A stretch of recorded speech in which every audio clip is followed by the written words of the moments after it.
কিয়ামতের কঠিন ময়দানে তিন শ্রেণীর মানুষকে আল্লাহ তাআলা সর্বপ্রথম বিচারের কাঠগড়ায় দাঁড় করাবেন।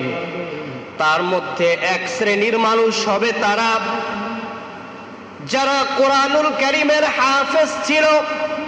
আল্লাহ রাব্বুল আলামিন ওই বান্দাগুলিকে বলবে, আমার নাজিলকৃত কিতাব তোমরা মুখস্থ করেছিলে কিনা? তখন ওই বান্দারা বলবে, আল্লাহ মুখস্থ করেছিলাম। আল্লাহ বলবে, ওই অনুযায়ী আমল করেছিলে কিনা? তারা বলবে যে আল্লাহ করেছিলাম। আল্লাহ বলবে যে না, দুনিয়াতে তোমরা আমার কোরআন মুখস্থ করেছিলে, এজন্য দুনিয়াতে তোমাকে বিখ্যাত হাফেজ বলা হবে, বিখ্যাত আলেম বলা হবে। এজন্য তিনি জানতে চাইলেন যে এখানে কি করছে। তিনি একটু সামনে অগ্রসর হয়ে দেখলেন একজন মানুষ, তিনি হাদিসের দর্স দিচ্ছেন। তো কাছে যেয়ে তিনি জিজ্ঞাসা করলেন, ওই ব্যক্তি কে? লোকজন বলল যে ইনি হলেন বিখ্যাত মুহাদ্দিস হযরতে আবু হুরায়রা রাদিয়াল্লাহু তাআলা আনহু। তিনি হাদিসের পাঠ দান করছেন, দর্স দান করছেন। তো তিনি চিন্তা করলেন যে আমি হাদিসের দর্স নিই। তো হাদিস শিক্ষার জন্য তিনি বসে গেলেন। ঠিক এমনই মুহূর্তে আস্তে আস্তে এক সময় দর্স দান, এই পাঠ দান এটা শেষ হয়ে গেল, সবাই চলে গেল। তিনি এবার আবু হুরায়রা রাদিয়াল্লাহু তাআলা আনহুর কাছে যেয়ে বললেন,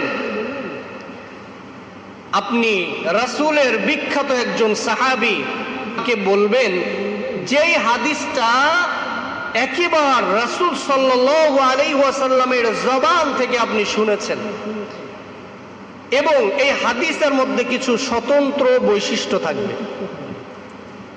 তিনি কিছু সময় নীরব নিস্তব্ধ থাকার পর তিনি বললেন যে হ্যাঁ, তোমাকে আমি এমন একটি হাদিস শোনাবো যে হাদিসটি শোনানোর সময় কেউ ছিল না, আমি এবং নবীজি সাল্লাল্লাহু আলাইহি ওয়াসাল্লাম দুজনেই ছিলাম। এবার তিনি যখন হাদিস বর্ণনা করতে যাবেন, হঠাৎ করে দেখবেন মানুষ যখন অনেক কষ্ট বুকের মধ্যে থাকে, ঠোঁটটা ফুলে উঠে, হঠাৎ করে কেমন যেন বুকের মধ্যে অনেক কষ্ট চেপে রেখেছে, হঠাৎ সে বেহুশ হয়ে যায় বা কেঁদে ফেলে। তো তিনিও ঠিক হঠাৎ করে এরকম কেমন নিঃশ্বাস ঘন হয়ে এসে তিনি বেহুশ হয়ে গেলেন। আবার কিছু সময় পরে হুশ আসলো, মুখটা মুছে তিনি বললেন যে রাসূলকে বললেন সাল্লাল্লাহু আলাইহি ওয়াসাল্লাম। এই বলে তিনি যখন আবার বর্ণনা করবেন, আবার বেহুশ হয়ে গেলেন।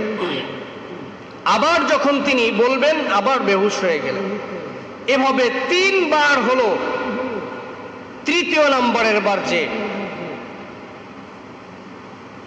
রাসূল সাল্লাল্লাহু আলাইহি ওয়াসাল্লামের সাহাবী আবু হুরায়রা রাদিয়াল্লাহু তাআলা আনহু বলেন, আমাকে রাসূল সাল্লাল্লাহু আলাইহি ওয়াসাল্লাম বলেছেন, কিয়ামতের কঠিন ময়দানে তিন শ্রেণীর মানুষকে আল্লাহ তাআলা সর্বপ্রথম বিচারের কাঠগড়ায় দাঁড় করাবেন। তার মধ্যে এক শ্রেণীর মানুষ হবে তারা যারা কোরআনুল কারীমের হাফেজ ছিল। আল্লাহ রাব্বুল আলামিন ওই বান্দাগুলিকে বলবে, আমার নাজিলকৃত কিতাব তোমরা মুখস্থ করেছিলে কিনা? তখন ওই বান্দারা বলবে, আল্লাহ মুখস্থ করেছিলাম। আল্লাহ বলবে, ওই অনুযায়ী আমল করেছিলে কিনা? তারা বলবে যে আল্লাহ করেছিলাম। আল্লাহ বলবে যে না, দুনিয়াতে তোমরা আমার কোরআন মুখস্থ করেছিলে, এজন্য দুনিয়াতে তোমাকে বিখ্যাত হাফেজ বলা হবে, বিখ্যাত আলেম বলা হবে। এজন্য এরপরে দ্বিতীয় নম্বরে আনা হবে এমন একজন ব্যক্তিকে, যেই ব্যক্তি আল্লাহর রাস্তায় শাহাদাত বরণ করেছে।